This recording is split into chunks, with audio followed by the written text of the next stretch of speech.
ओम नमो भगवते वासुदेवाय। भागवत पुराण दशम स्कंद 36वां अध्याय।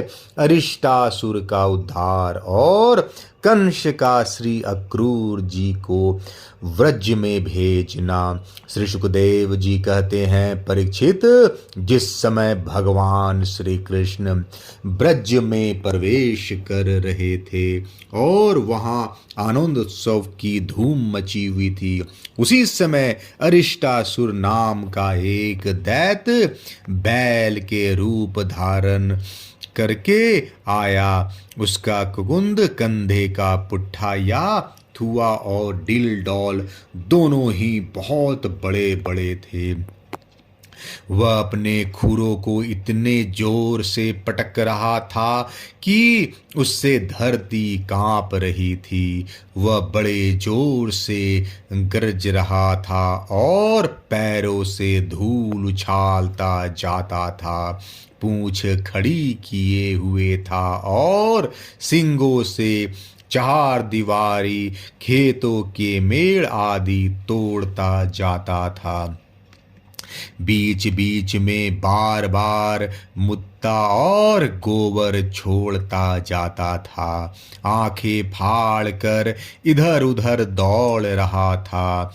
परीक्षित, उसके जोर से हड़कने से, निष्ठुर गर्जना से भयवश स्त्रियों और गौ के 3-4 महीने के गर्भ स्त्रवित हो जाते थे और 5-6 महीने के गिर जाते थे। और तो क्या कहूँ, उसके कुकुद को पर्वत समझकर बादल उस पर आकर ठहर जाते थे। परीक्षित, उस तीखे सिंग वाले बैल को देखकर गोपियां और गोप सभी भयभीत हो गए। पशु तो इतने डर गए कि अपने रहने का स्थान छोड़कर भाग ही गए। उस समय सभी ब्रजवासी श्री कृष्ण हमें इस भय से बचाओ, इस प्रकार पुकारते हुए भगवान श्री कृष्ण की शरण में आए। भगवान ने देखा कि हमारा गोकुल अत्यंत भयातुर हो रहा है। तब उन्होंने डरने की कोई बात नहीं है, यह कहकर सबको ढाढ़स बंधाया और फिर वृषासुर को ललकारा। अरे मूर्ख महादुष्ट, तू इन गौओं और ग्वालों को क्यों डरा रहा है? इससे क्या होगा? देख, तुझ जैसे दुरात्मा दुष्टों के बल का घमंड चूर चूर कर देने वाला यह मैं हूँ। इस प्रकार ललकार कर भगवान ने ताल ठोकी और उसे क्रोधित करने के लिए वे अपने एक सखा के गले में बांह डाल कर खड़े हो गए। भगवान श्री कृष्ण की इस चुनौती से वह क्रोध के मारे तिल मिला उठा और अपने खुरों से बड़े जोर से धरती खोदता हुआ श्री कृष्ण की ओर झपटा। उस समय उसकी उठाई हुई पूंछ के धक्के से आकाश के बादल तितर बितर होने लगे। उसने अपने तीखे सिंग आगे कर लिए, लाल लाल आंखों से टकटकी लगाकर श्री कृष्ण की ओर टेढ़ी नजर से देखता हुआ वह उन पर इतने वेग से टूटा मानो इंद्र के हाथ से छोड़ा हुआ वज्र हो।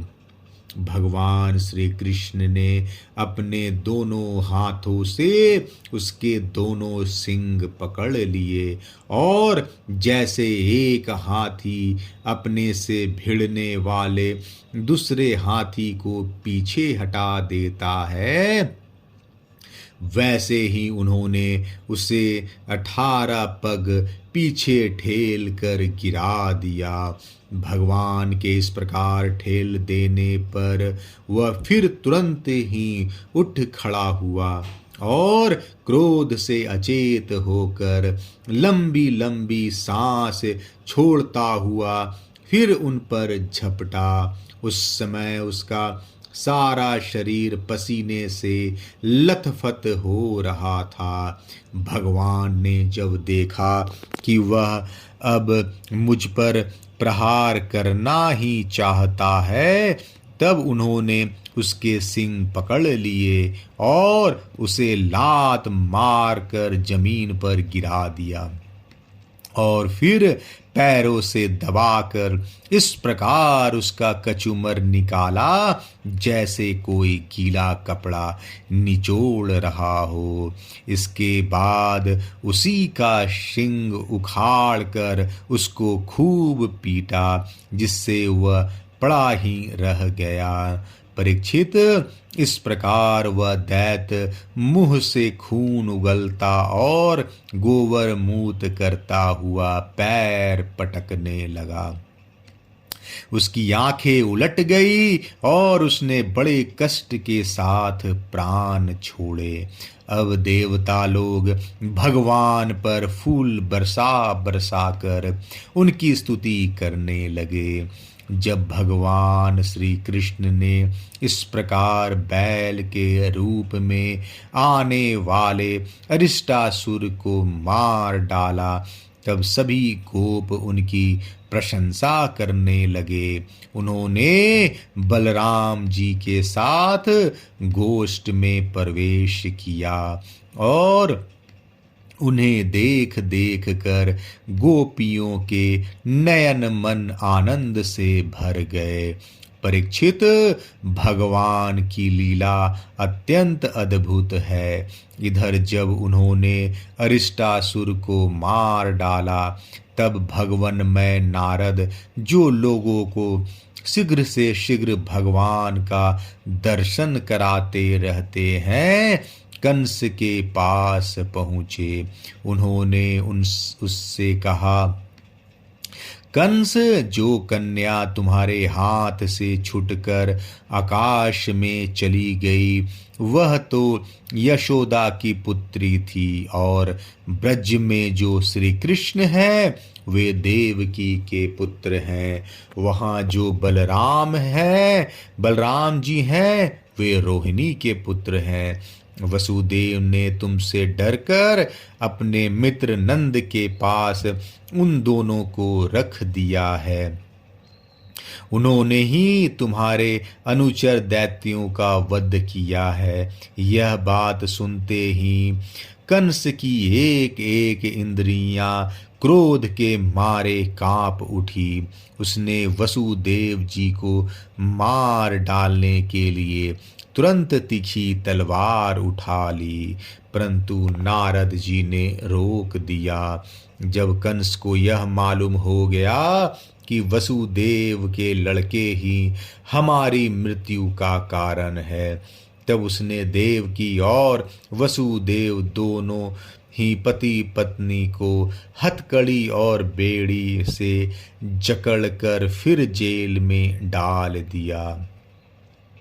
जब देवर्षि नारद चले गए, तब कंस ने केशी को बुलाया और कहा, तुम ब्रज में जाकर बलराम और कृष्ण को मार डालो। वह चला गया। इसके बाद कंस ने मुष्टिक, चानूर, शल, तोशल आदि पहलवानों, मंत्रियों और महावतों को बुलाकर कहा, वीरवर, चानूर और मुष्टिक, तुम लोग ध्यान पूर्वक मेरी बात सुनो। वसुदेव के दो पुत्र बलराम और कृष्ण नंद के ब्रज में रहते हैं। उन्हीं के हाथ से मेरी मृत्यु बतलाई जाती है।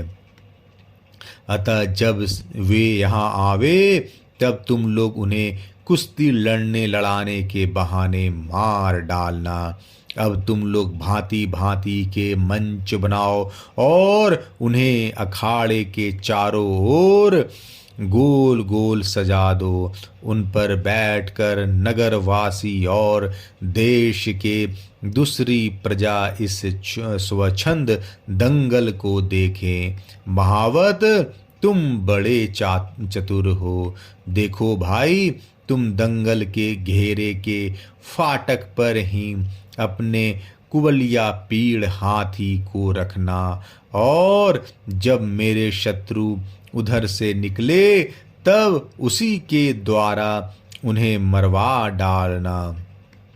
इसी चतुर्दशी की विधि पूर्वक धनुष यज्ञ प्रारंभ कर दो और उसकी सफलता के लिए वरदानी भूतनाथ भैरव की बहुत सी पवित्र पशुओं की बलि चढ़ाओ। परीक्षित, कंस तो केवल स्वार्थ साधना का सिद्धांत जानता था, इसलिए उसने मंत्री, पहलवान और महावत को इस प्रकार आज्ञा देकर श्रेष्ठ यदुवंशी अक्रूर को बुलवाया और उनका हाथ अपने हाथ में लेकर बोला, अक्रूर जी, आप तो बड़े उदार दानी हैं, सब तरह से मेरे आदरणीय हैं। आज आप मेरा एक मित्रोचित काम कर दीजिए, क्योंकि भोजवंशी और वृष्णवंशी यादवों में आपसे बढ़कर मेरी भलाई करने वाला दूसरा कोई नहीं है। यह काम बहुत बड़ा है, इसलिए मेरे मित्र, मैंने आपका आश्रय लिया है। ठीक वैसे ही जैसे इंद्र समर्थ होने पर भी श्री विष्णु का आश्रय लेकर अपना स्वार्थ साधता रहता है। आप नंद राय के व्रज में जाइए, वहाँ वसुदेव जी के 2 पुत्र हैं, उन्हें इसी रथ पर चढ़ाकर यहाँ ले आइए।